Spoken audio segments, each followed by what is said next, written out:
Hola, mi nombre es Marcela Morán, residente del primer año del programa de neurología de la Universidad Simón Bolívar, y el tema a tratar hoy es hemorragia intracerebral. Esta es la tabla de contenido que vamos a desarrollar a lo largo de la presentación. Definición de hemorragia intracerebral, epidemiología, clasificación, etiología, factores de riesgo, fisiopatología, manifestaciones clínicas, diagnóstico, manejo y algunas conclusiones que sacaremos a lo largo de la presentación. En cuanto a la definición, la hemorragia intracerebral se define como la extravasación aguda de sangre dentro del parénquima cerebral, secundaria a una ruptura vascular espontánea no traumática, cuya forma, tamaño y localización es muy variable. Y aunque ésta puede expandirse al sistema ventricular o al espacio subaracnoideo, su inicio u origen será en este caso en el parénquima cerebral. La epidemiología. La hemorragia intracerebral representa entre el 10 al 15% de todos los eventos cerebrovasculares, y aunque este es mucho menos frecuente que el ictus isquémico, presenta una mayor mortalidad, morbilidad y discapacidad, debido a que no es un fenómeno monofásico que se da inmediatamente, sino que existe una serie de eventos, como lo vamos a ver más adelante, por ejemplo, la expansión del hematoma en las primeras 6 horas, que aumenta el riesgo de resultados adversos. La incidencia global de la hemorragia intracerebral oscila entre 12 a 31 por cada 100.000 personas y esta varía dependiendo de diferentes factores. Entonces, la incidencia de la hemorragia intracerebral es 1.6 veces mayor en personas de raza negra que en personas de raza blanca y 1.6 veces mayor en la población mexicoamericana que en la blanca no hispana. Al igual, se ha visto una mayor incidencia en países de ingresos bajos y medios, representando alrededor del 25 al 55%, y una incidencia menor en países de ingresos altos, representando el 10 al 15%. En relación a la edad, la incidencia se duplica cada 10 años después de los 35 años, es decir, a mayor edad, mayor incidencia de la hemorragia intracerebral. Y en cuanto a la variabilidad de la incidencia de la hemorragia intracerebral entre la población masculina y femenina, se ha podido inferir una mayor incidencia en los hombres que en las mujeres, con una relación 3:1. Si bien la incidencia de la hemorragia intracerebral ha aumentado en los últimos años, probablemente como resultado del envejecimiento de la población y el aumento del uso de medicamentos antitrombóticos, los resultados a largo plazo de la hemorragia intracerebral se han mantenido y prácticamente no ha habido cambios, pese a que se ha desarrollado o se ha llevado a cabo numerosos estudios investigando el mejor tratamiento farmacológico y quirúrgico de esta patología sin lograr encontrar una mejoría perceptible en la supervivencia y resultados funcionales, por lo cual alrededor del 40% de los casos con hemorragia intracerebral mueren durante el primer mes, la mayoría en los 2 primeros días y solamente un 20% de los pacientes con hemorragia intracerebral son independientes al cabo de 6 meses. La hemorragia intracerebral se puede clasificar según su localización o según su mecanismo etiológico. Según su localización, se clasifica como hemorragia lobar aquella que está localizada en uno de los lóbulos cerebrales versus no lobar, que es aquella en la cual está localizada en las estructuras profundas del cerebro. Supratentorial o infratentorial, dependiendo de si está ubicada por encima o por debajo de la tienda del cerebelo. Sin embargo, la clasificación que se encuentra en la mayoría de la literatura es según su mecanismo etiológico, donde clasifica a la hemorragia intracerebral como primaria o secundaria. La hemorragia intracerebral primaria es aquella causada por enfermedad de pequeños vasos, mientras que la hemorragia intracerebral secundaria es aquella causada por una lesión vascular anatómica diagnosticable o una coagulopatía. En cuanto a la etiología primaria, las dos patologías cerebrales de enfermedad de pequeños vasos que representan la hemorragia intracerebral de etiología primaria son la arteriopatía hipertensiva y la angiopatía mieloide cerebral, y estas corresponden al 80% de todos los casos. Ahora bien, vamos a hablar de cada una de ellas. La arteriopatía hipertensiva es la principal causa de hemorragia intracerebral en adultos entre 50 a 70 años. ¿Qué sucede? La hipertensión arterial crónica induce cambios degenerativos en las paredes arteriales, lo que a su vez puede aumentar el riesgo de eventos cerebrovasculares, sobre todo en los vasos perforantes. Estas variaciones se denominan genéricamente arteriosclerosis e incluyen diversos cambios anatomopatológicos como la lipohialinosis, los microateromas, la necrosis fibrinoide y microaneurismas. De hecho, el 40% de los pacientes con arteriopatía hipertensiva presentan los llamados microaneurismas de Charcot-Bouchard. Estos consisten en pequeñas dilataciones de las arteriolas más pequeñas entre 0,1 a 0,2 milímetros, secundarias a la ausencia de fibras musculares lisas e infiltración plasmocitaria de la pared vascular, situadas en la bifurcación de vasos perforantes, haciéndolas más susceptibles a las fuerzas de cizallamiento y donde su ruptura da lugar a pequeños hematomas. El sangrado en los pacientes con arteriopatía hipertensiva generalmente ocurre en las estructuras profundas del cerebro. Los más afectados son los núcleos basales, donde el putamen es el más afectado, entre el 40 al 50%, por compromiso de las arterias lenticuostriadas. El tálamo en un 20 a 30% por compromiso de las tálamo-geniculadas, la protuberancia en un 8% por compromiso de las arterias perforantes desde la arteria basilar y el cerebelo en un 8% por compromiso de las arterias perforantes de las arterias cerebelosa superior y posterior inferior que afectan predominantemente al núcleo dental. La edad, la diabetes, pero sobre todo la hipertensión arterial son los principales factores de riesgo vascular para la hemorragia intracerebral causada por arteriopatía hipertensiva. Ahora bien, vamos a hablar de la angiopatía mieloide cerebral. Esta ocurre con frecuencia en personas de edad avanzada. 2/3 de la hemorragia intracerebral espontánea en pacientes mayores de 70 años están relacionados pues con esta patología y aunque existen formas hereditarias de la angiopatía mieloide cerebral, la mayoría de los casos son esporádicos. Esta se caracteriza por el depósito de la proteína beta amieloide, donde la isoforma AB40 es la que está relacionada con los procesos vasculares. Esta se acumula en las capas media y adventicia de las pequeñas arterias y capilares de las leptomeninges, la corteza y la unión entre la sustancia gris y sustancia blanca cerebral. El depósito de esta proteína beta amieloide da como resultado necrosis fibrinoide y debilitamiento de la pared del vaso con ruptura final en el parénquima cerebral o formación de microaneurismas. Esta angiopatía mieloide cerebral es la responsable de la hemorragia intracerebral predominantemente de localización lobular y se caracteriza por causar hematomas múltiples. A diferencia de la arteriopatía hipertensiva, no tiene mayor relación con factores de riesgo cardiovascular. Y entre las enfermedades cerebrales de los vasos pequeños, la angiopatía mieloide cerebral tiene un riesgo sustancialmente mayor de hemorragia recurrente que la arteriopatía hipertensiva. En esta imagen podemos ver el porcentaje de las estructuras que son mayoritariamente afectadas por estas patologías. Lobular en un 20 a 30% generalmente, que corresponde a la angiopatía mieloide cerebral, y estas estructuras profundas que corresponden a la arteriopatía hipertensiva, donde el putamen está afectado en un 40 a 50%, el tálamo en un 20 a 30%, la protuberancia y el cerebelo en un 8%.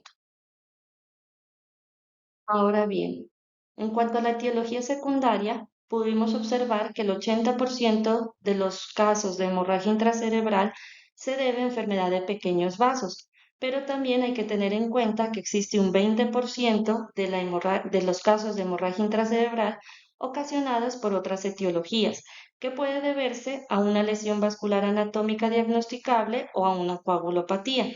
Dentro de estas encontramos la malformación arteriovenosa, la trombosis venosa cerebral, enfermedad de Moyamoya, los tumores cerebrales primarios como los gliomas de alto grado y varios tumores cerebrales metastásicos como el melanoma, el coriocarcinoma, el carcinoma de pulmón, que pueden generar hemorragia intracerebral. A su vez, encontramos trastornos hematológicos como las coagulopatías asociadas con deficiencias de factor trombótico o trombocitopenias congénitas, principalmente la hemofilia, o adquiridas como en la insuficiencia hepática o la coagulación intravascular diseminada, que pueden causar hemorragia intracerebral, pero sobre todo pueden exacerbarla. ¿Cuándo debemos pensar en una etiología secundaria en nuestro paciente? Principalmente cuando nos enfrentamos a un paciente, por ejemplo, joven, sin factores de riesgo y con una hemorragia intracerebral, debemos pensar o buscar una etiología secundaria. En cuanto a los factores de riesgo en hemorragia intracerebral, encontramos unos factores de riesgo modificables y no modificables. Los factores de riesgo que no se pueden cambiar o modificar son la edad avanzada, el sexo masculino, la raza y la angiopatía mieloide cerebral.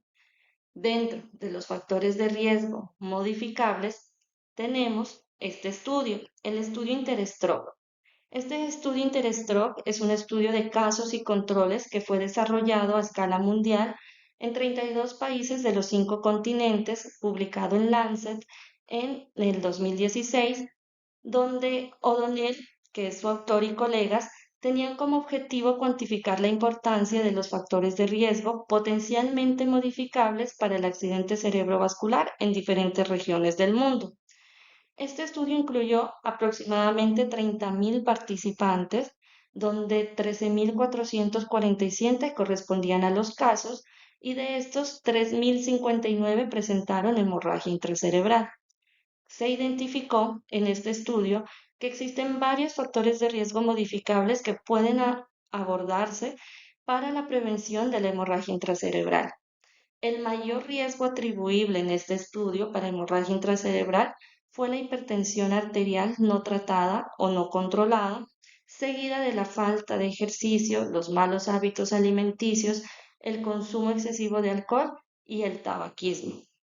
Aunque muchos de estos factores elevan indirectamente la presión arterial, parece ser también que dañan preferentemente el endotelio, lo que puede conducir a la ruptura y subsecuente formación pues, de la hemorragia intracerebral.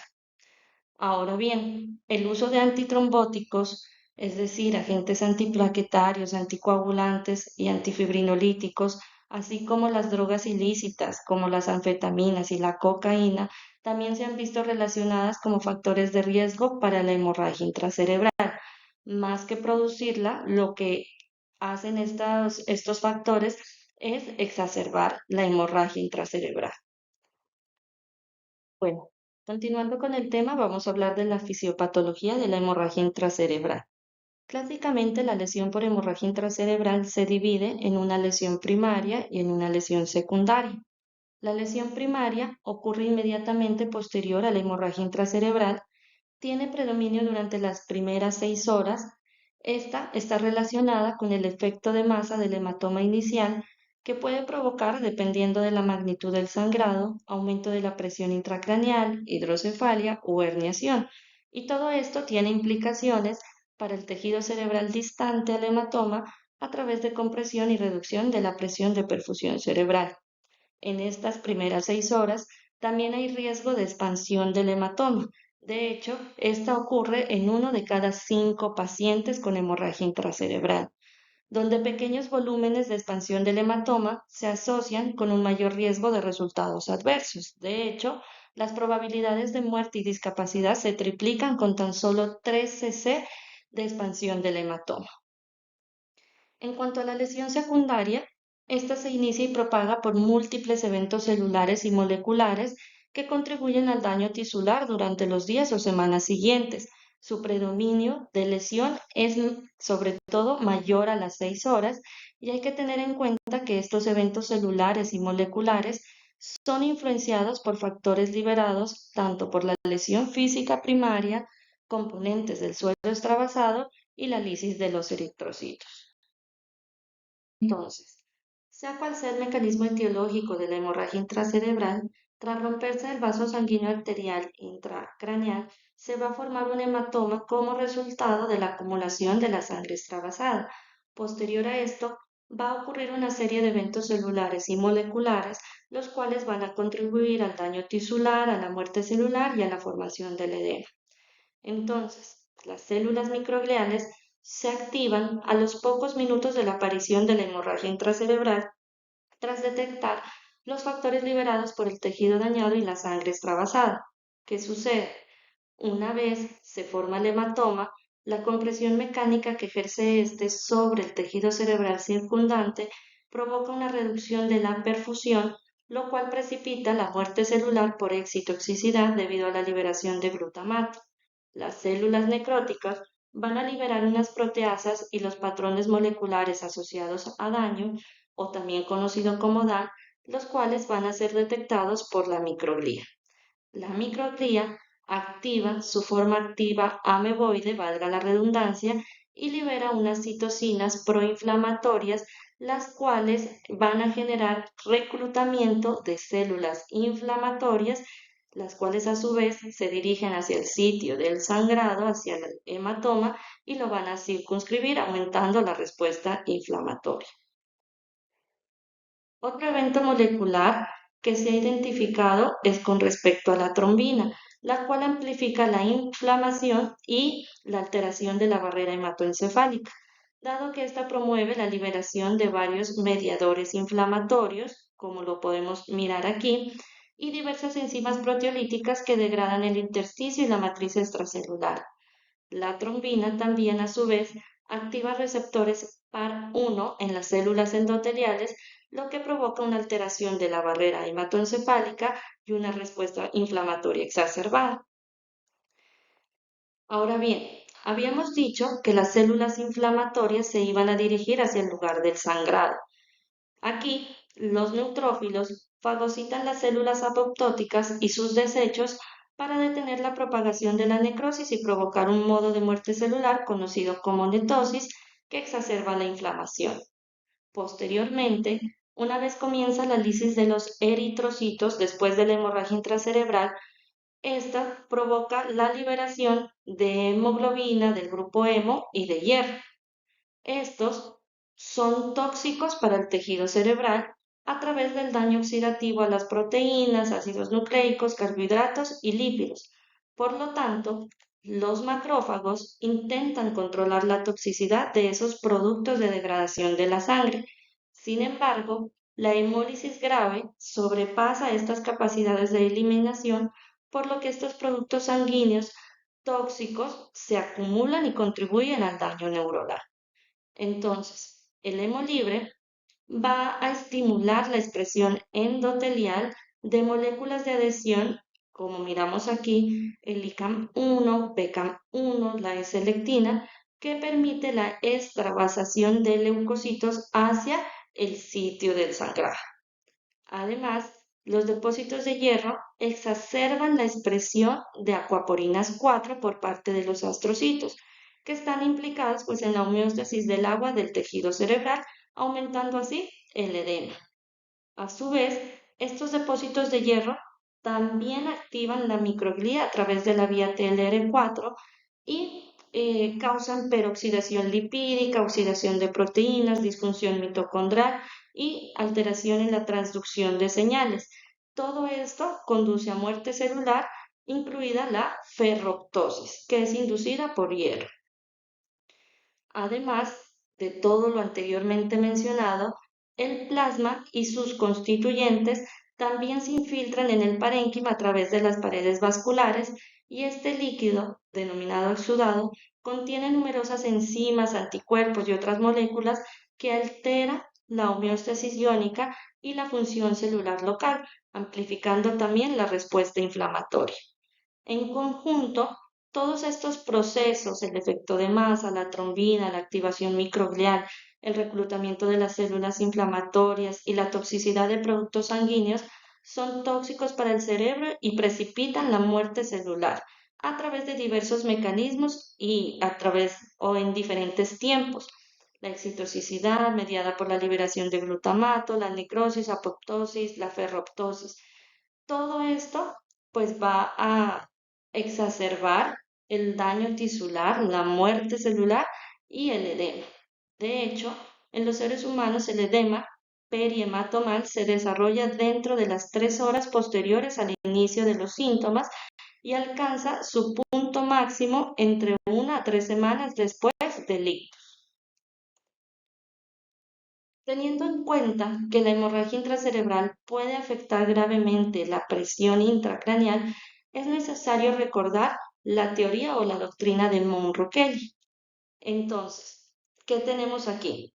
El cráneo, tras el cierre de las suturas y las fontanelas, se convierte en una estructura inextensible y, por tanto, mantiene un volumen constante independientemente de su contenido. En condiciones normales, este contenido se puede dividir en 3 compartimentos: el parénquima cerebral, que corresponde al 80%, el volumen sanguíneo, que corresponde al 10%, y el líquido cefalorraquídeo, que corresponde al 10% restante. ¿Qué pasa? Cuando aumenta el volumen de alguno de los 3 componentes o aparece un cuarto componente como un tumor o el hematoma, aumenta también o hace que se genere un aumento en la presión intracraneal. ¿Listo? Sin embargo, existen unos mecanismos compensatorios los cuales tienen 3 fases. La fase inicial corresponde a la fase de alta compliancia y baja presión intracraneal, en la que a pesar del incremento del volumen, no hay prácticamente ningún incremento de la presión intracraneal, pues la circulación del líquido cefalorraquídeo hacia la cisterna lumbar y el aumento del retorno venoso compensan esta situación. Posteriormente, en la fase de transición, hay una compliancia baja y la presión intracraneal también se mantiene baja aún, pero progresivamente empieza a aumentar. Y ya en la fase ascendente es donde hay una fase de baja o nula compliancia o de descompensación. Y la presión intracraneal en esta fase ya está aumentada. ¿Por qué? Porque los mecanismos compensatorios ya se han agotado y entonces pequeños cambios de volumen van a condicionar grandes aumentos de la presión intracraneal, pues con sus consecuentes trastornos que puede ocasionar en el paciente. En cuanto a las manifestaciones clínicas, existen unos síntomas más sugestivos de hemorragia intracerebral. Dentro de estos tenemos los déficits neurológicos causados por la hemorragia intracerebral, generalmente son de inicio repentino y tienden a empeorar con el tiempo. La disminución del nivel de conciencia es más frecuente en la hemorragia intracerebral que en otros subtipos de ictus. Aparece en el 42 a 78% de los pacientes y es efecto directo del aumento de la presión intracraneal y de la compresión del tálamo o del sistema activador reticular en el tronco encefálico. Un síntoma que aparece con frecuencia también es la cefalea, estando presente en el 40% de los pacientes de hemorragia intracerebral y solo en el 17% de los pacientes con ictus isquémico. Por eso es que es mucho más sugestivo de hemorragia intracerebral. Cuando se presenta suele ser de inicio súbito, de carácter pulsátil y de gran intensidad. Los vómitos son más frecuentes en el ictus hemorrágico ubicado en el territorio posterior y también se deben al aumento de la presión intracraneal. En la fase aguda, las convulsiones pueden aparecer en el 5 a 15% de todos los pacientes con hemorragia intracerebral, pudiendo ser la primera manifestación. Suelen ser de origen focal y casi exclusivas pues, de las hemorragias supratentoriales, no influyendo en su presentación el tamaño pues, del hematoma. También estos pacientes pueden presentar fiebre por afectación del centro termorregulador hipotalámico y por la liberación de mediadores proinflamatorios inducidos por la necrosis celular. La rigidez nucal también se puede presentar en los pacientes con hemorragia intracerebral, sobre todo cuando hay extensión de esta hacia el sistema ventricular o al espacio subaracnoideo.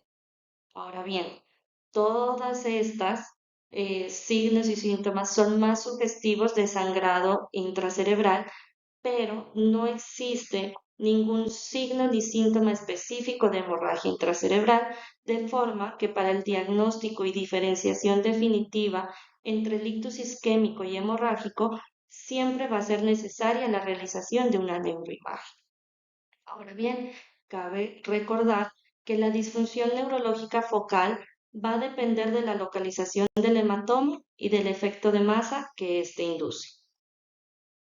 En cuanto a la evaluación y diagnóstico de los pacientes con hemorragia intracerebral, al ser esta una emergencia neurológica, dado que se asocia a un alto riesgo de deterioro neurológico progresivo, discapacidad permanente y muerte, y al ser su sintomatología indistintiva de la del ictus isquémico, todo paciente que se sospeche de un ataque cerebrovascular se debe activar el código ACV hasta obtener la neuroimagen que nos permita distinguir si el paciente está presentando un ictus isquémico o hemorragia.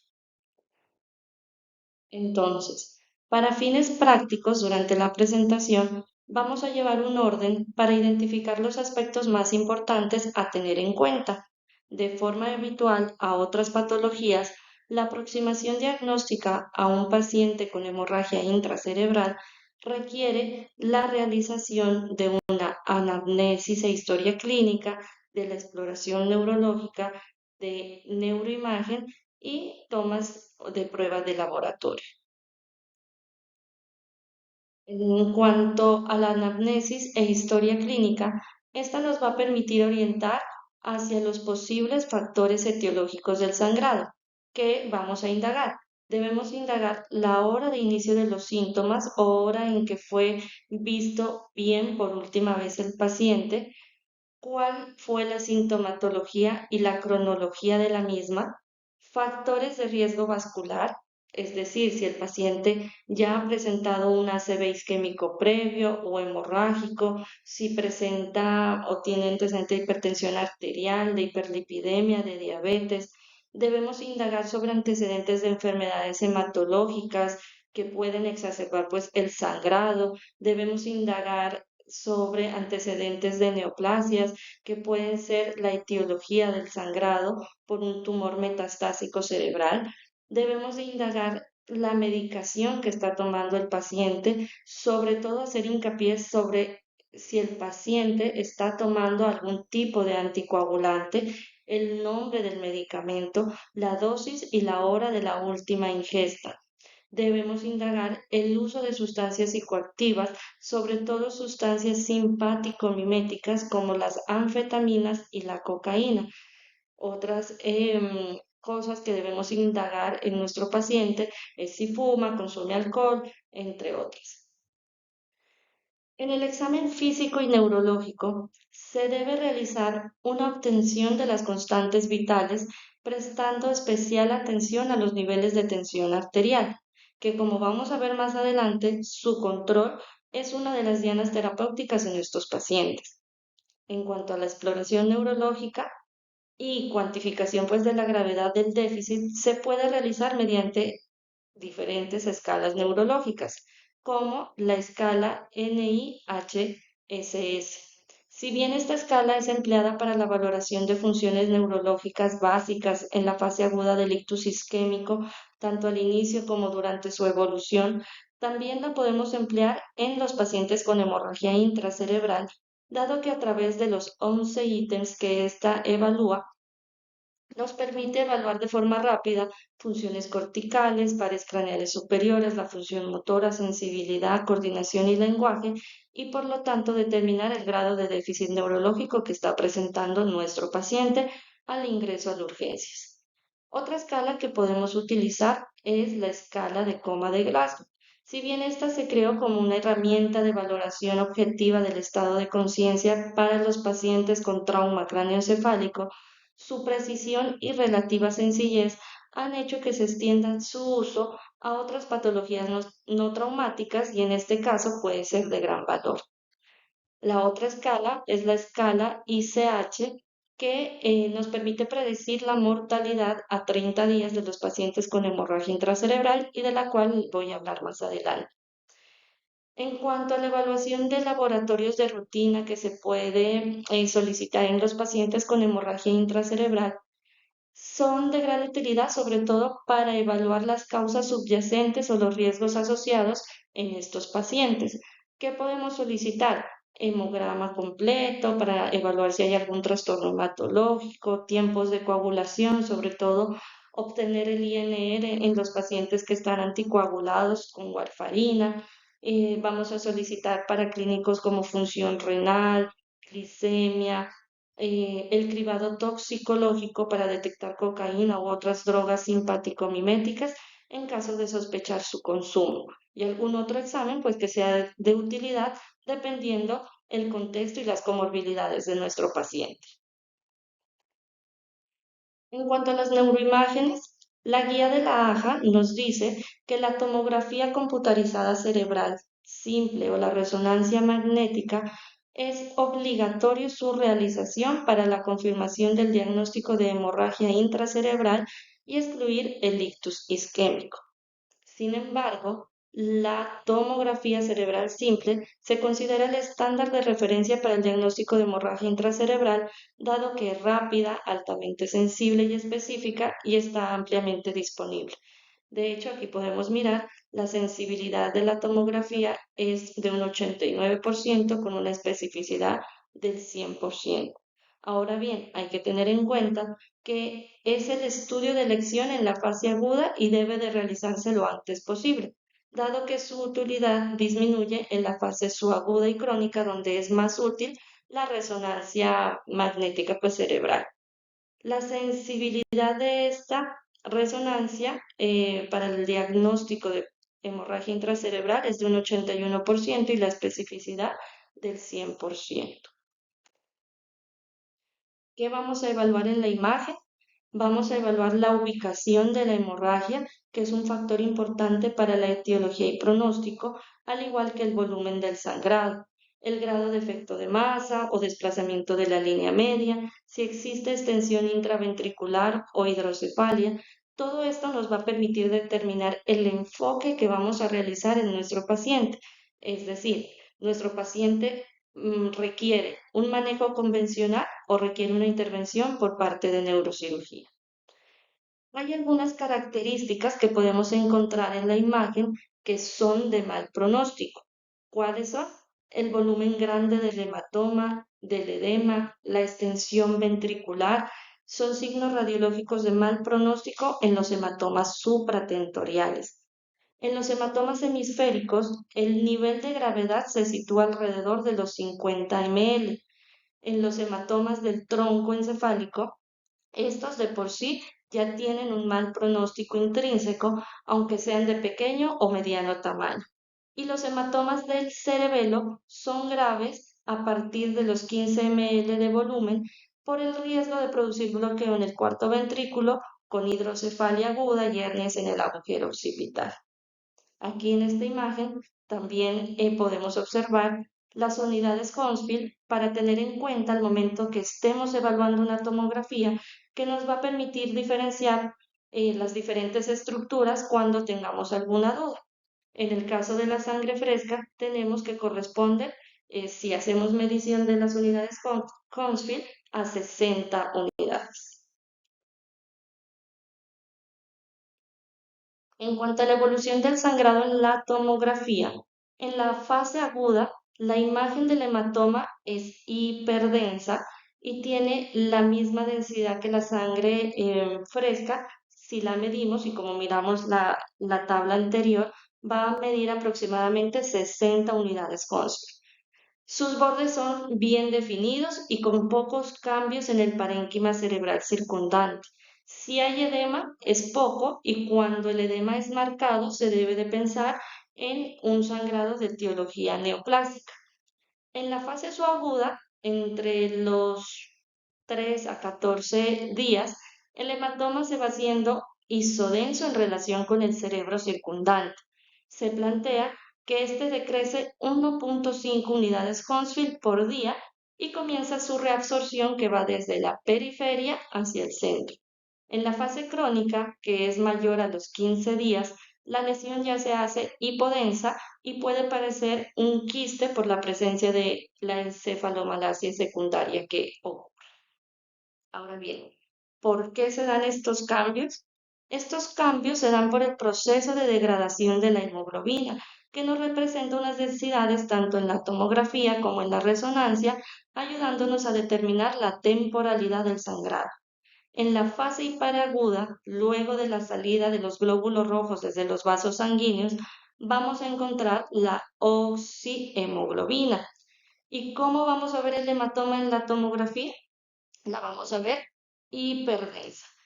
Posteriormente, incluso dice que en menos de una hora, esta oxihemoglobina se transforma en deoxihemoglobina, que en la fase aguda, que va aproximadamente de las 6 a las 72 horas, va a permitir que la lesión se mire en la imagen hiperdensa. Posteriormente, esta deoxihemoglobina comienza la oxidación de la misma pasando a un estado férrico y se transforma en metahemoglobina. Esta metahemoglobina permanece en este estado desde el tercer al día 14 posterior a la hemorragia intracerebral. Sin embargo, entre el tercer y séptimo día se encuentra en el interior del glóbulo rojo, es decir, es una metahemoglobina intracelular. Y entre el día 7 y 14, luego de la lisis de los glóbulos rojos, esta metahemoglobina pasa a nivel extracelular. ¿Cómo vamos a ver la imagen en la tomografía? La vamos a ver iso o hipodensa en la fase subaguda. ¿Por qué? Por la metahemoglobina. Posteriormente, la metahemoglobina se desintegra con separación pues, de las unidades de globina, del grupo M de la hemoglobina, formándose ya la hemosiderina y la ferritina como compuestos terminales de la degradación de la hemoglobina. ¿Cómo vamos a ver la imagen? Iso o hipodensa.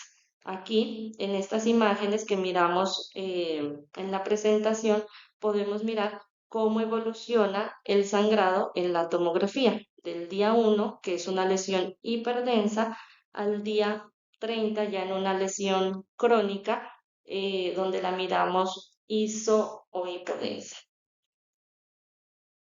En cuanto a la resonancia magnética cerebral, esta también nos permite identificar y diagnosticar la hemorragia intracerebral y las imágenes en esta se relacionan directamente con la descomposición de la hemoglobina, al igual que en la tomografía, y su valor fundamental es en las fases subaguda y crónica. ¿Cómo vamos a mirar la lesión o el hematoma en la imagen? Entonces, en la etapa hiperaguda, menor a las 3 horas, por presencia de la oxihemoglobina, se va a mirar la lesión iso o hipointensa en T1 y en T2 hiperintensa. En la fase aguda, que va de 6 a 72 horas por presencia de la deoxihemoglobina, en T1 la vamos a ver iso o hipointensa y en T2 hipointensa. En la fase subaguda, pero en la fase subaguda temprana, que va de los 3 a 7 días, por la presencia de la metahemoglobina dentro del glóbulo rojo o intracelular, vamos a ver la imagen en T1 hiperintensa y en T2 hipointensa. En la fase subaguda tardía, que va del día 7 al 14, por presencia ya de la metahemoglobina libre a nivel extracelular por la lisis de los glóbulos rojos, vamos a ver la imagen en T1 hiperintensa al igual que en T2. Y ya en la fase crónica mayor a 15 días y por presencia del producto final de la degradación de la hemoglobina, es decir, la hemosiderina, en T1 vamos a ver la imagen iso o hipointensa y en T2 hipointensa. Ahora bien, en cuanto a la estimación del volumen de la hemorragia, Esta es el principal factor pronóstico en la evolución de los pacientes. Esta es la fórmula A por B por C dividido entre 2, la cual nos va a dar el volumen de la hemorragia intracerebral. ¿Cómo lo vamos a hacer? Entonces, vamos a tomar un corte axial en donde se vea el mayor sangrado y vamos a proceder a hacer las mediciones. A es el diámetro mayor de la hemorragia, por decirlo así, es como la longitud mayor del sangrado. B es una línea perpendicular a 90 grados que realizamos de A. Y C es el número de cortes en la tomografía en que la hemorragia es visible multiplicado por el grosor del corte, que generalmente es de 0,5 a 1 centímetro. Si reemplazamos todos esos valores en la fórmula, nos va a dar el volumen de la hemorragia intracerebral. Y con ello, pues obtendremos un factor pronóstico. Es así que nos dicen que con un volumen inicial mayor a 60 cc, la mortalidad de los pacientes con una hemorragia profunda es del 93%, con una hemorragia lobular del 72%, mientras que con unos volúmenes iniciales menores de 30 cc, la mortalidad pues disminuye muchísimo. En las hemorragias profundas es del 39%, en las hemorragias lobulares de un 7% y en las hemorragias cerebelosas de un 57%. Ahora sí, ante el interrogante, ¿debo solicitar imágenes adicionales? La decisión de proceder a tomar imágenes adicionales vasculares más extensas va encaminada o basada en la probabilidad de encontrar una lesión estructural, dado que el diagnóstico precoz de causas macrovasculares en la hemorragia intracerebral pues nos permitirá iniciar oportunamente un tratamiento específico y mejorar el pronóstico en el paciente. ¿Qué nos dice la literatura? El paciente con hemorragia intracerebral, en su ingreso se toma una tomografía de cráneo simple. Mediante esta hacemos el diagnóstico de hemorragia intracerebral. Posteriormente a ello, vamos a evaluar el riesgo de que nuestro paciente tenga una causa macrovascular. Entonces, en este flujograma encontramos tres categorías: los pacientes de bajo riesgo de tener una lesión macrovascular, los de riesgo intermedio y los de alto riesgo. Los de bajo riesgo de una lesión macrovascular son aquellos que tienen edad mayor a 50 años, historia o antecedente de hipertensión arterial, signos en la tomografía de enfermedad de pequeños vasos, cuando la ubicación del sangrado está en las estructuras profundas del cerebro. En estos pacientes que son de bajo riesgo de lesiones macrovasculares, no es urgente tomar otras imágenes, incluso no las podemos solicitar. En cambio, en los pacientes que se catalogan como de alto riesgo de presentar pues una etiología macrovascular, ¿cuáles son? Son los menores de 50 años, que no tengan antecedente de hipertensión arterial, que la localización del sangrado sea en la región lobular, que no se encuentren signos de enfermedad de pequeños vasos en la tomografía. A este grupo de pacientes, incluidos los de riesgo intermedio, sí se benefician de tomar una imagen adicional. En este caso, nos recomienda la angiografía por TAC, ¿listo? O la angiotomografía. Si el angioTAC es negativa para anormalidades vasculares estructurales, ¿cierto? Se puede considerar realizar una angioresonancia. Eh, pero si en esta angiota evaluamos que hay evidencia de enfermedad de pequeños vasos y además reinterrogando el paciente tiene historia de hipertensión, dice que tiene muy bajo rendimiento realizar otra imagen adicional como la angiografía por sustracción digital. Si en la angioTAC no encontramos evidencia de signos de enfermedad de pequeños vasos, la realización de una angiografía por sustracción digital tiene un rendimiento intermedio. Pero si esta angiotac eh, es positiva para una lesión macrovascular, o mejor dicho, hay como indicios de que el paciente puede estar presentando una lesión macrovascular, el realizar una angiografía por sustracción digital se ha visto que tiene un alto rendimiento. ¿Listo? Otras imágenes que podemos solicitar está la angiografía por resonancia. Esta es una técnica de gran utilidad para la detección de lesiones vasculares asociadas pues a hemorragia intracerebral. Permite identificar presencia de aneurismas, malformaciones arteriovenosas con alta sensibilidad. También es útil la angioresonancia en la fase venosa cuando existe sospecha de trombosis de senos venosos como causa de la lesión hemorrágica.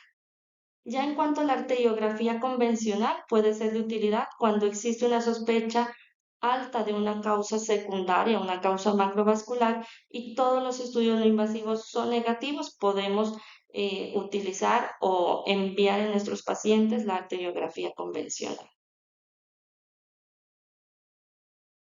En cuanto a la predicción de la expansión del hematoma, la expansión de este es frecuente, casi el 40% de los pacientes con hemorragia intracerebral pueden presentarlo. El mecanismo de esta expansión se cree que es el reclutamiento de vasos en la periferia del hematoma original que continúan sangrando y dan lugar al aumento del volumen del hematoma como tal. Entre las causas que lo producen se ha postulado la persistencia de la hipertensión después del comienzo de la hemorragia intracerebral, el cual es un factor importante en la expansión de este sangrado. Al igual, existen otros fenómenos locales de coagulación anormal o el uso de anticoagulantes o antiagregantes plaquetarios que pueden agravar pues, el sangrado en estos pacientes. Si bien todos los pacientes con hemorragia intracerebral deben ser tratados para limitar el riesgo de expansión de la hemorragia, la presencia de hallazgos radiológicos específicos pueden desencadenar un enfoque algo más agresivo para el monitoreo y el tratamiento de estos pacientes. Entonces, ¿cuáles predictores podemos encontrar en las imágenes? El volumen del sangrado es un factor predictor de expansión del hematoma, como lo evaluamos anteriormente, el signo del punto en la angiografía por tomografía inicial y otros signos de expansión que se han encontrado en la tomografía que también pueden ser de utilidad. En cuanto al signo del punto, este se puede obtener en la angiotomografía, es un predictor de la expansión del hematoma, tiene una sensibilidad del 64% con una especificidad del 90%. Es un hallazgo radiológico de extravasación de contraste de un vaso roto, lo que representa una hemorragia activa. ¿Cómo lo vamos a ver? Lo vamos a ver como una pequeña región focal de realce del contraste dentro del hematoma. Su uso clínico es de utilidad sobre todo dentro de las 2 horas posteriores al inicio de los síntomas, dado que a mayor tiempo es más probable que refleje la formación de un globo de fibrina pseudoaneurismático donde se está deteniendo pues el sangrado. En esta imagen podemos observar un hematoma o lesión hiperdensa en esta tomografía en la región del putamen y brazo posterior de la cápsula interna izquierda. Le toman una angiografía a este paciente y podemos observar el signo del punto. Posteriormente, al día siguiente, le toman una tomografía de control al mismo paciente y observamos que sí hubo una expansión del hematoma. Por eso se dice que la sensibilidad de este signo es del 64% y una especificidad del 90%. En cuanto a los signos de expansión que podemos encontrar en la tomografía, tenemos diferentes signos. Dentro de ellos está la forma irregular del hematoma, el signo de la isla, el cual nos dice que debe de haber mayor a tres hematomas dispersos separados del hematoma principal, como lo miramos en esta imagen. La hipodensidad, que es cualquier foco hipodenso dentro del hematoma. La densidad heterogénea, que debe de haber mayor a tres focos de hipodensidad dentro del hematoma. El signo del agujero negro, que es una área de hipodensidad redondeada dentro del hematoma hiperdenso con una diferencia de al menos 28 unidades Hounsfield.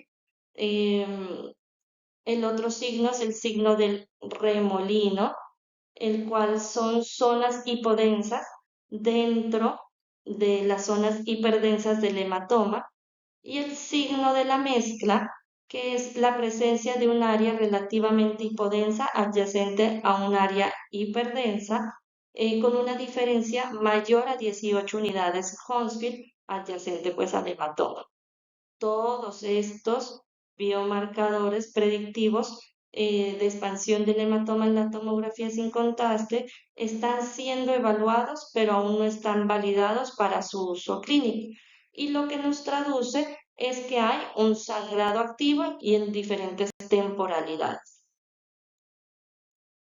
Estos son los criterios de Boston 2.0 para el diagnóstico de la angiopatía mieloide cerebral. Estos criterios fueron propuestos en el 2022 con el fin o objetivo de incluir mejor las características de las leptomeninges y sustancia blanca en los diagnósticos de probable y posible angiopatía mieloide cerebral. Estos criterios combinan unos parámetros clínicos de imagen y patológicos, están basados en los criterios originales de Boston y los criterios modificados de Boston propuestos en 1995 y 2010 respectivamente. Su sensibilidad es del 74.5%, su especificidad son del 95%. La categoría clínicamente más relevante es la categoría de angiopatía mieloide cerebral probable, la cual nos da las características con las cuales podemos hacer un diagnóstico probable de esta patología. ¿Qué nos dice? La edad mayor a 50 años, que la presentación de la hemorragia intracerebral sea de localización lobular, que haya dos o más lesiones hemorrágicas lobulares en las imágenes ponderadas en T2, como lo podemos mirar en esta resonancia. Y que haya pues ausencia de otras causas de hemorragia. Continuando con el tratamiento, tenemos que tener en cuenta que el principio del tiempo de cerebro también se aplica firmemente en los pacientes con hemorragia intracerebral, donde la presencia de hematoma en expansión del edema vasogénico dentro del volumen fijo de la bóveda craneal puede provocar un aumento precipitado de la presión intracraneal y herniación cerebral. Los objetivos generales del tratamiento agudo son estabilizar al paciente para garantizar que sobreviva la lesión primaria y prevenir una lesión cerebral secundaria. Entonces, uno de los objetivos a tratar en las primeras horas tras la hemorragia intracerebral es la disminución aguda de la presión arterial. La mayoría de los pacientes con hemorragia intracerebral pueden presentar presión arterial elevada, la cual se asocia con un mayor riesgo de expansión del hematoma, por lo tanto, es primordial tratarla en la fase aguda del cuadro clínico. Las recomendaciones actuales se basan en los resultados de varios estudios clínicos que han investigado el efecto de la disminución temprana e intensiva de la presión arterial en el resultado clínico de los pacientes con hemorragia intracerebral. El estudio Interact 2, que lo miramos aquí, el cual fue publicado en 2013, evaluó la eficacia de la reducción intensiva de la presión arterial dentro de las 6 horas posteriores a la hemorragia intracerebral. Participaron 2.839 pacientes con una presión arterial sistólica entre 150 y 220 milímetros de mercurio, En este estudio se utilizaron diferentes antihipertensivos. Los pacientes fueron aleatorizados a una disminución intensiva de la presión arterial con una presión arterial sistólica objetivo inferior a 140 milímetros de mercurio en una hora, frente al tratamiento estándar con una presión arterial sistólica objetivo menor a 180 milímetros de mercurio. La disminución intensiva de la presión arterial no resultó en una reducción significativa de muerte o discapacidad grave, pero sí mejoró los resultados funcionales a los 90 días en estos pacientes. En el estudio ATASH-2, que fue publicado en 2016, en este utilizaron la nicardipina como antihipertensivo intravenoso dentro de las 3 horas posteriores a la hemorragia intracerebral en 1.000 pacientes que pudieron observar. La tasa de muerte o discapacidad no fue diferente entre los sujetos aleatorizados a una presión arterial sistólica objetivo de 110 a 139 milímetros de mercurio en comparación con el objetivo de 140 a 179 milímetros de mercurio. Bien, aunque tanto el estudio Interact 2 como el ATASH 2 no cumplieron con la significación de su criterio de valoración clínico primario, sí establecieron la factibilidad, el potencial y la seguridad de la disminución intensiva de la presión arterial sistólica como tratamiento. Como recomendación primaria, la reducción de la presión arterial sistólica a un rango objetivo de 130 a 140 milímetros de mercurio es segura y puede ser razonable para mejorar el resultado funcional en pacientes que presenten una hemorragia intracerebral aguda de gravedad leve a moderada y con una presión arterial sistólica entre 150 y 220 milímetros de mercurio. Se recomienda iniciar el tratamiento lo antes posible y hacer una valoración cuidadosa de la terapia para reducir la presión arterial y garantizar un control continuo en las horas posteriores. La disminución aguda de la presión arterial sistólica menos de 130 milímetros de mercurio en pacientes que presentan hemorragia intracerebral y una presión arterial elevada es potencialmente perjudicial y debe evitarse, así como debe de evitarse las caídas mayores a 60 milímetros de mercurio en la primera hora, porque también se han visto relacionadas con resultados adversos en estos pacientes. Los fármacos recomendados para el control de la presión arterial son aquellos que no produzcan una vasodilatación cerebral ni hipotensión brusca, como el labetalol. Aquí tenemos las dosis: labetalol, bolos de 10 a 20 miligramos endovenosos en 1 a 2 minutos, repitiéndose cada 10 a 20 minutos hasta el control de la presión arterial sistólica, pues objetivo que tenemos. También podemos utilizar el enalapril y el urapidil endovenoso. El estudio Interact 3, publicado en mayo 25 del 2023 en la revista The Lancet, estos se plantearon el objetivo de establecer si la implementación de un paquete de atención dirigido a objetivos que incorporen protocolos para la reducción intensiva y temprana de la presión arterial y algoritmos de manejo de la hiperglicemia, la pirexia y la anticoagulación anormal implementados en un entorno hospitalario podrían mejorar los resultados de los pacientes con hemorragia intracerebral aguda espontánea. Se realizó un ensayo controlado, aleatorizado, pragmático, internacional, multicéntrico, ciego, por conglomerados escalonados. Fue realizado en hospitales de 9 países de ingresos bajos y medianos, entre ellos Brasil, China, India, México, Nigeria, Pakistán, Perú, Vietnam, y un país de ingresos altos que fue Chile. Los hospitales eran elegibles si no tenían protocolos relevantes específicos pues para la enfermedad o el tratamiento de la hemorragia intracerebral, o si estos eran inconsistentes, y estaban pues dispuestos a implementar el paquete de atención a los pacientes con una hemorragia intracerebral espontánea confirmada por imágenes que se presentaban dentro de las 6 horas posteriores al inicio de los síntomas. Se incluyeron alrededor de 7.036 pacientes El protocolo de paquete de cuidados incluía disminuir la presión arterial de manera temprana e intensiva con un objetivo de presión arterial sistólica menor a 140 milímetros de mercurio en la primera hora. La glicemia objetivo era de 109 a 140 miligramos decilitro en pacientes no diabéticos y 140 a 180 miligramos decilitro en pacientes diabéticos. La temperatura objetivo era menor a 37,5 grados centígrados y la reversión rápida de la anticoagulación con un objetivo de INR menor a 1,5 en la primera hora en los pacientes que estuvieran anticoagulados con warfarina, que pudieron concluir que la implementación de un protocolo de paquete de cuidados para la reducción intensiva de la presión arterial y manejo de variables fisiológicas anormales sí mejoraba la funcionalidad a los 90 días y la mortalidad. En cuanto a la reversión de la anticoagulación, los pacientes con hemorragia intracerebral asociada a anticoagulantes tienen peores resultados con unas tasas de mortalidad de hasta el 67% y los supervivientes suelen quedar con discapacidad grave.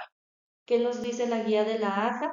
Que en los pacientes con hemorragia intracerebral espontánea asociada a anticoagulantes se debe interrumpir de manera inmediata la anticoagulación y se debe realizar una reversión rápida de la misma lo más pronto posible.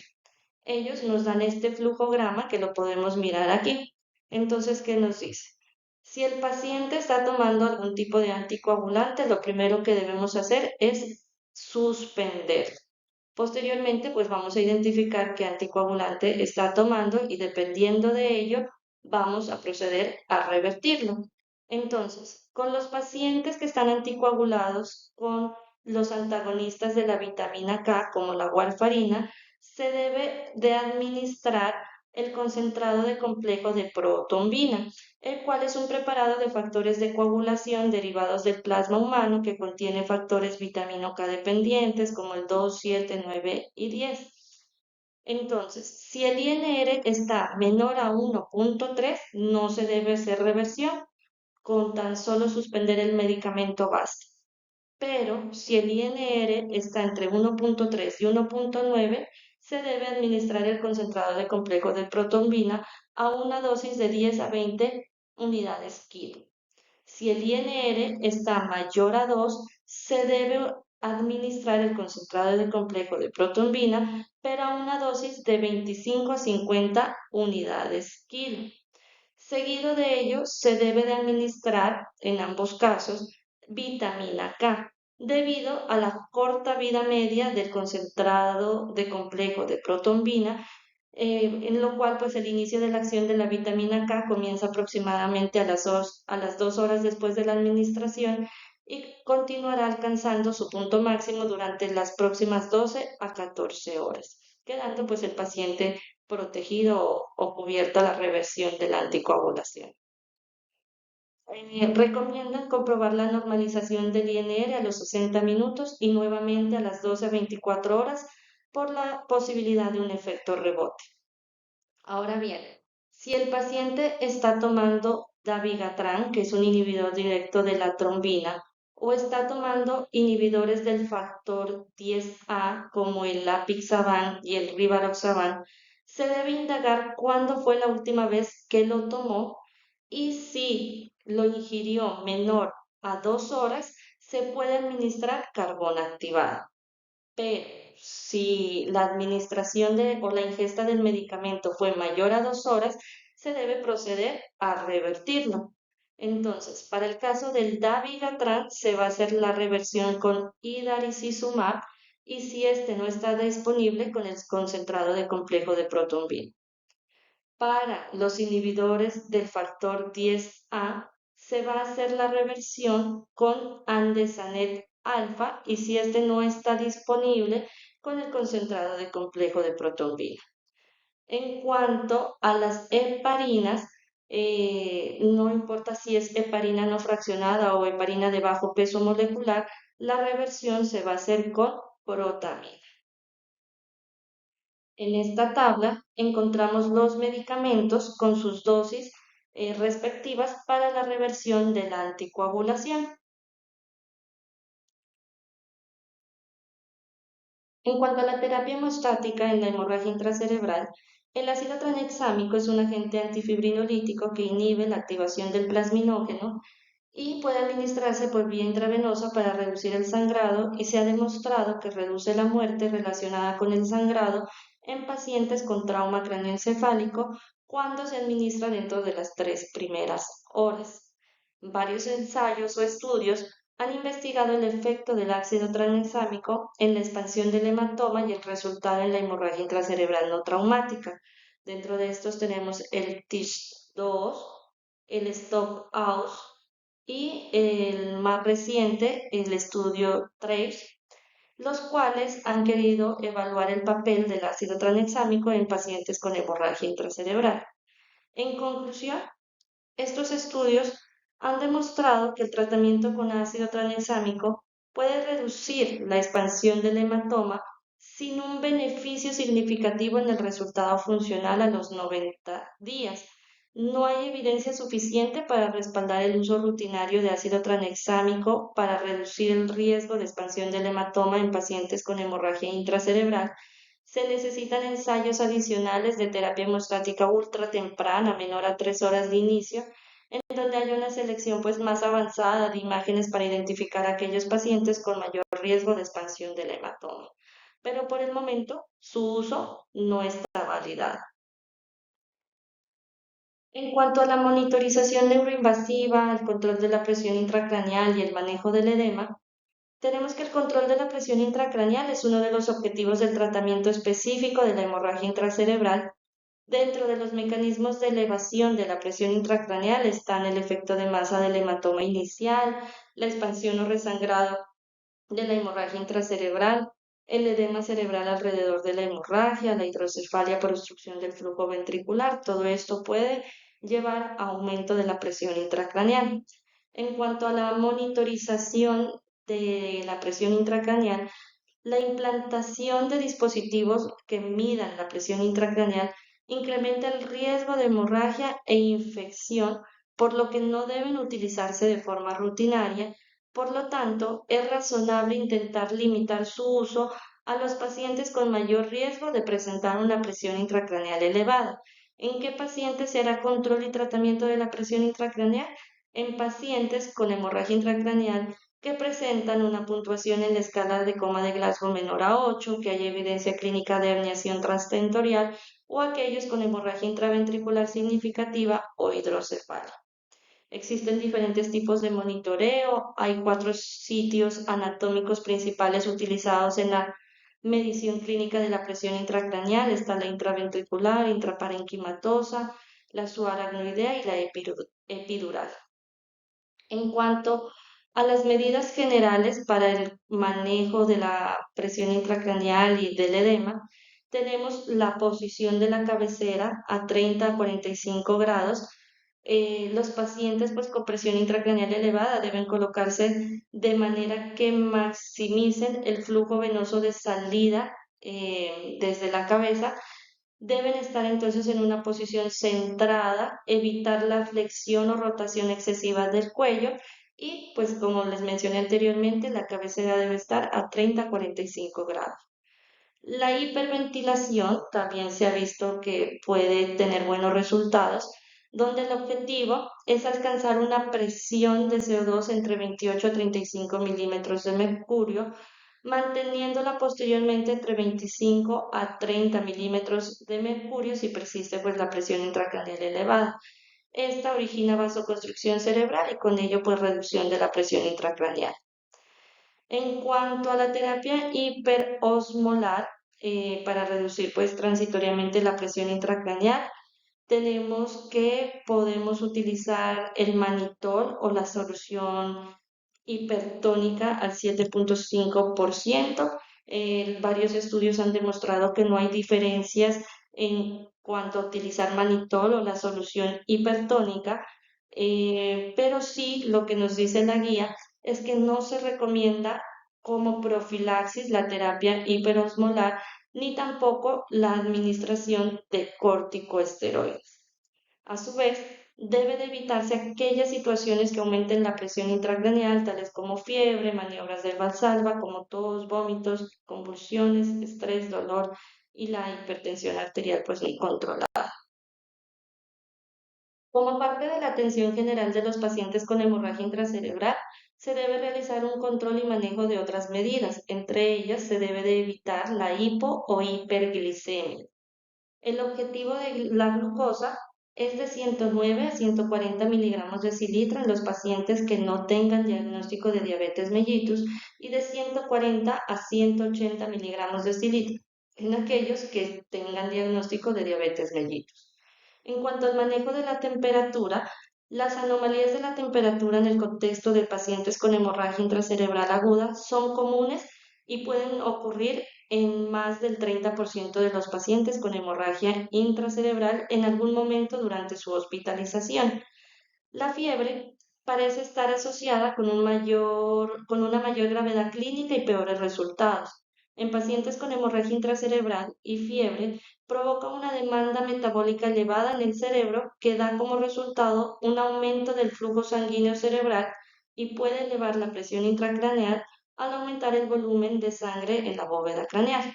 La temperatura objetivo es menor a 37,5 grados centígrados dentro de la primera hora tras el inicio de los síntomas y la guía de la AJA no nos recomienda la hipotermia pues profiláctica. En cuanto al uso de fármacos anticrisis, las convulsiones de nueva aparición en el contexto de hemorragia intracerebral espontánea son relativamente comunes, pueden presentarse entre el 5 a 15% de los pacientes. La mayoría de estas crisis ocurren dentro de las primeras 24 horas después de la hemorragia. Sin embargo, entonces, ¿cuándo recomiendan administrar los medicamentos anticrisis? Cuando haya evidencia clínica de las crisis o si hay evidencia electroencefalográfica. No recomienda la guía el uso profiláctico de los fármacos anticrisis. Aquí hay un resumen de los objetivos generales que se deben de tratar en los pacientes con hemorragia intracerebral. Entonces, haciendo un resumen, la presión arterial sistólica objetiva es menor a 140 milímetros de mercurio. Si el paciente está tomando algún tipo de anticoagulante, se debe suspender y proceder a revertir, como nos los muestra el flujograma de la guía de la AJA. La temperatura objetivo es menor a 37,5 grados centígrados. El objetivo de la glucosa es de 109 a 140 miligramos de cilitro en los pacientes que no tengan diagnóstico de diabetes y de 140 a 180 miligramos de cilitro en aquellos pacientes que tengan diagnóstico de diabetes mellitus. Y el manejo de la presión intracraneal, como los mencioné anteriormente.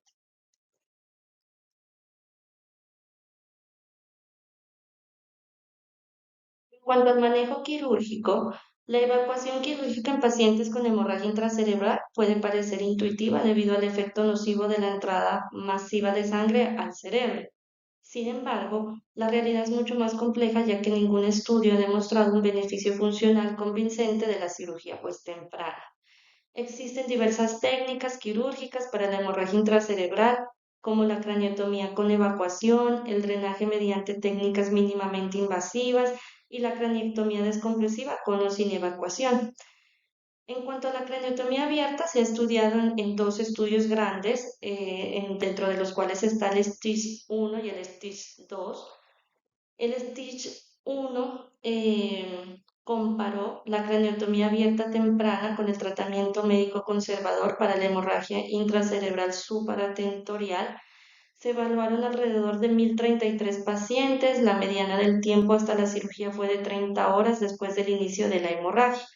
En el estudio Stitch 2 se evaluó el papel de la cirugía precoz en 601 pacientes que presentaban hemorragia intracerebral supratentorial a menos de 1 centímetro de la superficie cortical dentro de las 12 horas posteriores dentro de las 12 horas posteriores de hemorragia intracerebral. Se hizo una asignación al azar. Entonces, un grupo tenía el tratamiento médico inicial solo y el otro grupo se le realizó la craneotomía abierta más el tratamiento médico. ¿Qué demostraron estos estudios? No mostraron ningún beneficio con la craneotomía en comparación con la atención estándar en cuanto a la mortalidad o los resultados funcionales. Sin embargo, pudieron indicar un beneficio potencial para la mortalidad o el control de la mortalidad en pacientes con hemorragia intracerebral global.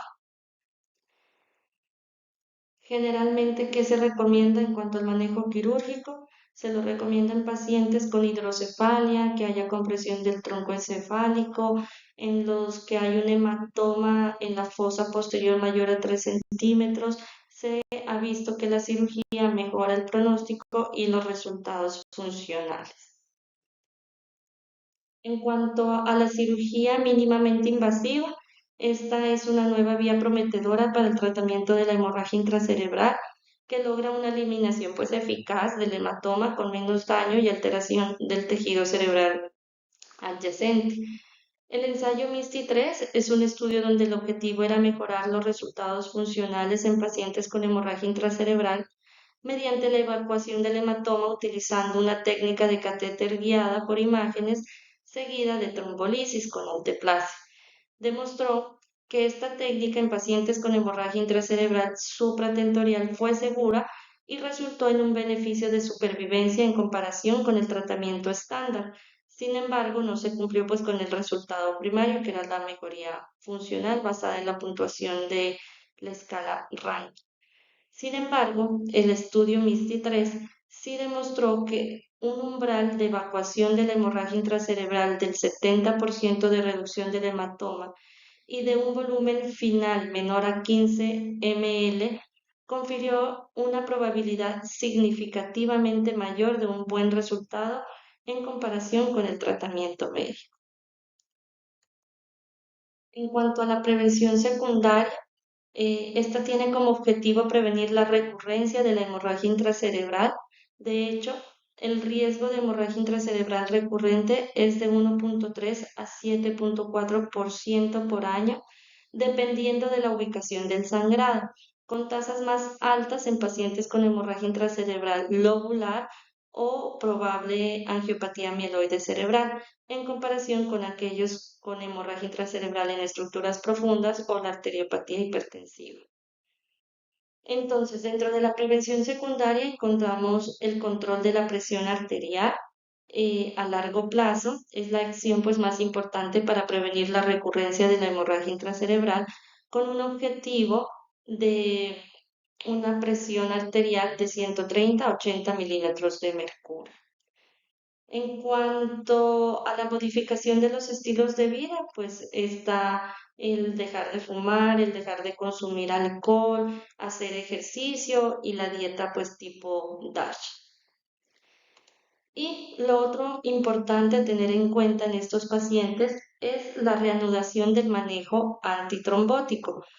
Muchos de los pacientes con hemorragia intracerebral se benefician de la reanudación de la anticoagulación cuando el riesgo tromboembólico es mayor que el riesgo de hemorragia intracerebral recurrente. Sin embargo, es importante equilibrar los riesgos y beneficios individuales de cada paciente. No se ha establecido el momento óptimo para realizar la anticoagulación oral después de la hemorragia intracerebral, que puede depender de la indicación subyacente pues, de anticoagulación en nuestro paciente. ¿Qué nos dice la guía? Que se debe sopesar riesgo-beneficio en cada paciente en cuanto al reinicio de la anticoagulación. En esta tablita, que es de un artículo que fue publicado en febrero del 2023, nos habla del tiempo en el cual se debe reiniciar la anticoagulación tanto en pacientes con ictus isquémico como con hemorragia intracerebral. Para este caso, pues vamos a utilizar las recomendaciones que nos da en cuanto a la hemorragia intracerebral. Entonces, ¿qué nos dice? Que en pacientes que tengan hemorragia intracerebral y fibrilación auricular, se recomienda reiniciar la anticoagulación, siempre mirando riesgo-beneficio en cada paciente, individualizando pues cada paciente, La recomendación es reiniciarlo 2 a 6 semanas posterior al inicio de los síntomas y nos recomienda el uso de los DOAC para los casos de fibrilación auricular no valvular y los anconistas de la vitamina K para la FA valvular. En caso de los trombos cardíacos, recomienda el reinicio de la anticoagulación a 2 semanas posterior a la presentación del cuadro clínico y no recomienda los antagonistas de la vitamina K. Si el paciente tiene una válvula mecánica, también nos recomienda el inicio o reinicio de la anticoagulación 2 semanas posterior al inicio de los síntomas o al cuadro clínico y también nos recomienda los antagonistas de la vitamina K. En cuanto al pronóstico, tenemos la escala del ICH, la cual nos da el pronóstico o probabilidad de muerte a 30 días en los pacientes con hemorragia intracerebral. Esta escala evalúa diferentes factores como la escala de coma de Glasgow, el volumen de la hemorragia intracerebral, que ya anteriormente explicamos cómo se debía determinar. Otro parámetro que evalúa es si la hemorragia está en región intraventricular, si la hemorragia se originó en región infratentorial, la edad del paciente. Entonces, todo esto nos va a dar un puntaje que nos va a predecir la mortalidad a 30 días. A mayor puntaje, mayor mortalidad. Y esta otra escala es la escala de FUM, la cual es una herramienta que se puede utilizar en el momento de ingreso hospitalario para predecir la probabilidad de alcanzar la independencia funcional a 90 días. Es muy similar a la escala del ICH y entonces su puntaje y su realización nos va a dar la probabilidad de alcanzar la independencia funcional a los 90 días de estos pacientes con hemorragia intracerebral. Por último, quise hablarles de este artículo, que es un artículo publicado recientemente en febrero de este año en la revista en Stroke.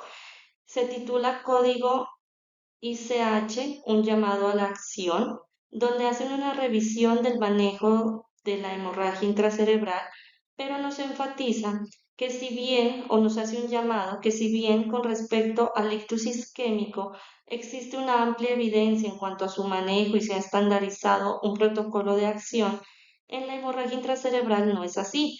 Por lo tanto, el objetivo de este artículo es abogar por unas pautas de tratamiento estandarizado rápido y basado en la evidencia dentro de las primeras horas cruciales de la presentación en el hospital de estos pacientes con hemorragia intracerebral, teniendo en cuenta que la reducción de la expansión del hematoma puede reducir significativamente las probabilidades de un mal resultado.